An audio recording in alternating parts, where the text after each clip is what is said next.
One of the things we do on a Saturday is we take a look at a traditional family business here in London.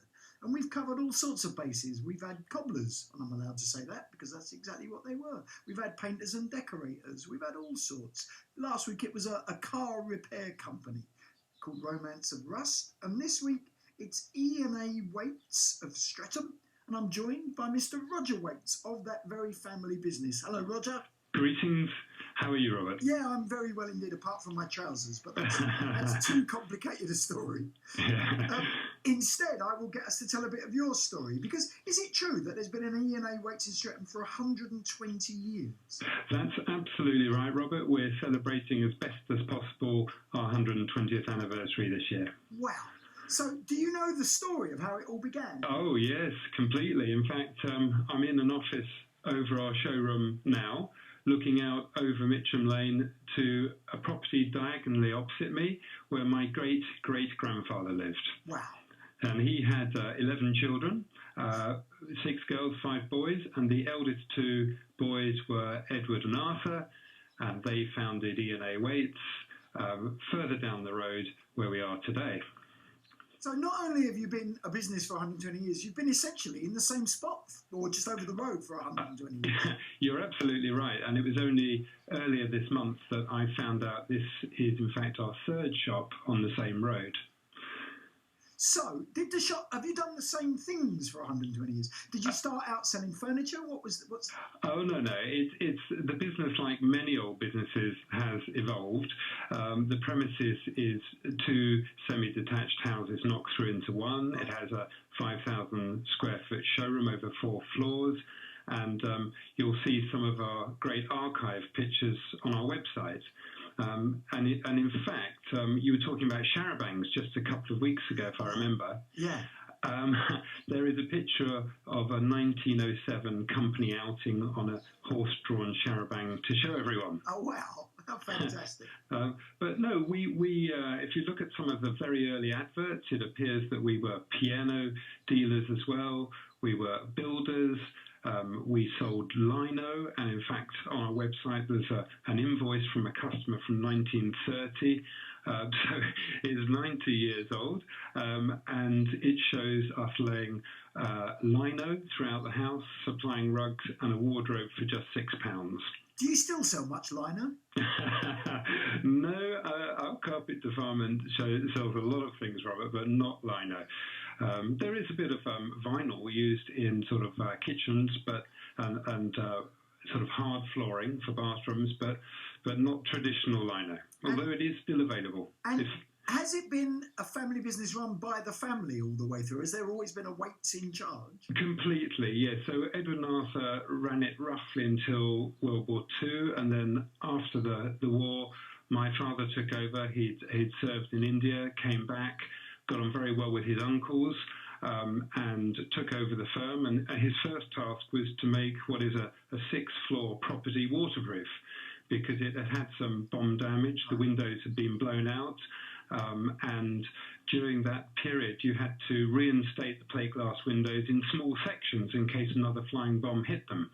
But he made it all waterproof, and then he expanded the business, Robert. So he took on a branch in Tooting, and then a branch in Upper Tooting, and then we started exhibiting at the Ideal Home exhibition as well.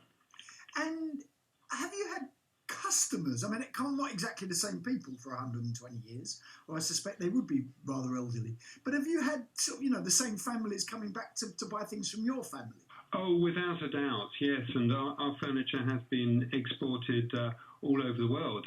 Someone told me that in Jamaica, we're or other parts of the West Indies, we're a household name, which staggered me.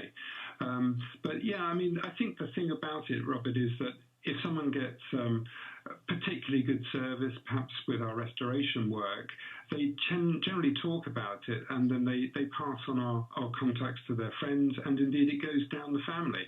I mean, we have a very diverse offering today. So it isn't just selling furniture anymore. You restore, you do interior design, all of that? Well, you're absolutely right. There are 3 sides to our business. The first is the shop that I've mentioned, and we kind of rather tongue-in-cheek call ourselves a cross between Peter Jones and Heels, but with a South London twist. predominantly selling sofas and dining furniture and accessories. And then the interior design service, fabrics and wallpapers. In fact, we've got one of the best fabric libraries in London, about 1,500 books. And from those, Robert, we make curtains and blinds and loose covers, and we provide a full-on interior design service. But I guess what's really unusual about us, and some say we're quite unique, is that on site we have our own restoration department, and we do reupholstery and French polishing and antique restoration. And those little craft skills like caning and rushing and gilding? Yeah. I think you'd like this, because if you go into the workshop, it's quite atmospheric, and you can see the glue pot bubbling away in the corner, and you've got those smells. And you go into the French polishing department, and it's got a very distinctive aroma. Has there been times, do you think, in the business, kind of in the history of the business, when it looked like it could be coming to an end? I mean, you've had threats from different sources and superstores and out of town department stores and all of that stuff. Well, Robert, you're absolutely right. I mean, online shopping is a major problem. I think to be an effective online retailer these days, you've got to have a full tech department, which we don't have. In fact, our website is a bit of an immersion. You'll see some lovely things on it, and you can go to a lot of our stories about and see renovation happening. But in 2008, when we had that big crash, we used to be a removal company. In fact, we used to do horse-drawn removals before World War One. And at 2008, we just didn't have a single removal for 6 months. We'd recently bought a Pantechnicon van at 34,000, and we sold it for 500 quid. So it was pretty painful. And of course, this COVID crisis has been really testing. Yeah, I mean, as it has been for everybody. But you are back open. Yes, that's right. I mean, we shut as all shops had to, and then we followed a shout out on Facebook. Someone wanted an upholsterer to see, as a group of people in Twickenham, they wanted to see whether they could supply an upholsterer to help make visors. And throughout the pandemic, myself and our upholsterer Tom were working full time, and in 3 weeks we made 6,200 visor components. So we played our part, but we also gave a lot of fabric away to a company called South London Scrubbers, and they turned it into scrubs. So I have to say, if there's any customers out there who are still waiting for their curtains, it could be being worn by the NHS at the moment. And have customers come back since you reopened?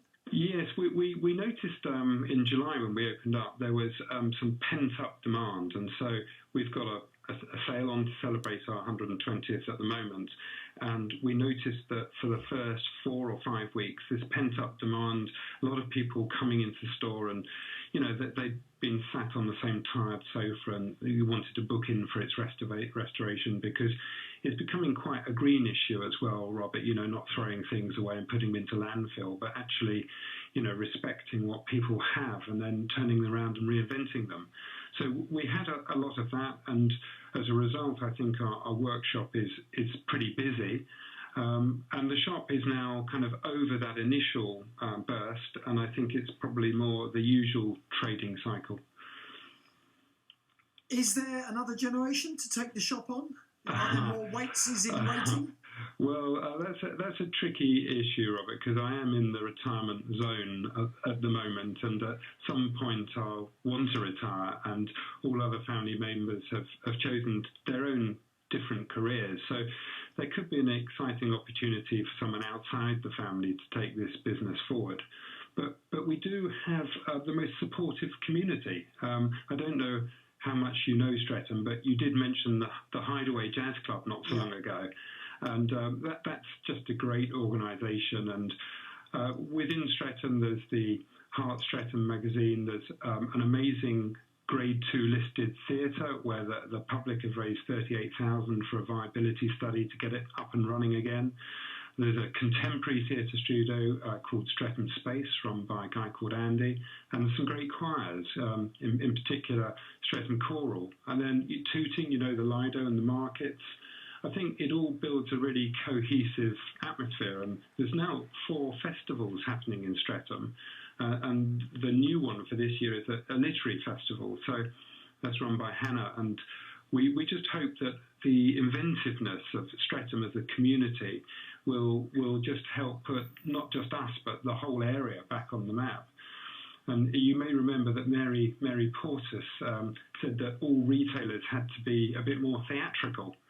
And so what we've done is we've started running a lot of workshops where the public can come in and look round things being restored in the workshop. And we've got a sort of interior design taster event that Emma runs. So I think we kind of do our bit with a bit of public speaking at the History Societies. And have you got a website? Oh, yes, eawates.com. We drop the and, we just go eawates.com. There's a link to our quite well-known shop frontage. Don't know if you've seen that, Robert, but we literally have people stopping outside in their cars, running in and say, whatever you do, don't change your logo. So we haven't. Well, it's a very beautiful logo. I can see the shop. I've just been looking it up on the internet.